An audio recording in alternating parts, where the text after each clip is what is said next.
পালন করতে বিষ্ণুদেব। বলুন বলুন পালন করতে বিষ্ণুদেব, কি হবে বিধান? আমি যে অমরত্ব দান করেছি মামা বাক্য হয়ে গেল লঙ্ঘন। আমি যে সদা সর্বদা এই জন্য মিথ্যা হয়ে গেলাম। ক্ষান্ত হন ভোলানা, আপনি ক্ষান্ত হন। কে বলল মিথ্যা? না না ভোলানা, সদা সর্বদা এর জন্য আপনি থাকবেন সত্যরূপ শিবম সুন্দর। তাই তো আমি ভেবে উঠতে পারছি না কি করে থাকবো আমি সত্যম শিবম সুন্দর। থাকবে ভোলা থাকবে, অবশ্যই থাকবে। শোনান শোনান সৃষ্টিকর্তা ব্রহ্মদেব, জানে জানো সিংহের আসুরের চিতাভস্ম থেকে খানিকটা চিতাভস্ম তুলে দিয়ে আজ বাবা ভোলানাথের হাতে দিয়ে দেন। বাবা ভোলানাথ সেই সিংহের আসুরের চিতাভস্ম সিঁদুর রূপে দেবীর চিঠিতে হরি হরি বলে লিখতে দাও।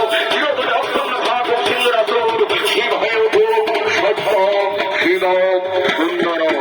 তাই সঙ্গে সঙ্গে আজ সৃষ্টিকর্তা ব্রহ্মদেব ছুটে আসছেন সিংহের আসুরের চিতাভস্মের কাছে। সবাই যখন চিতাভস্ম তুলে দিন বলছে, এই নেন ভোলানাথ, যার যার চিরতরে লিখতে দিন হরি হরি বলে। সঙ্গে সঙ্গে বাবা ভোলানাথ আজ ছুটে আসছেন সেই সিংহের আসুরের চিতাভস্মটি আর দেবীর চিঠিতে দিয়ে বলছে, হরি হরি বল, হরি হরি বল, হরি বল।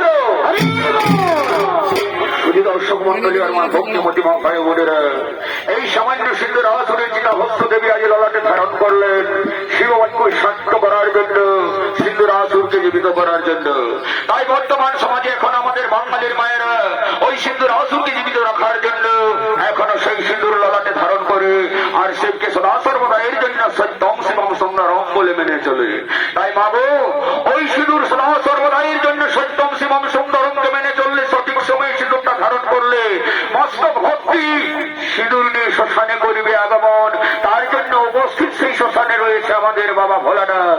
তাই ভোলানাথের গুণগান গাইতে গাইতে শ্মশানে করেছে গমন।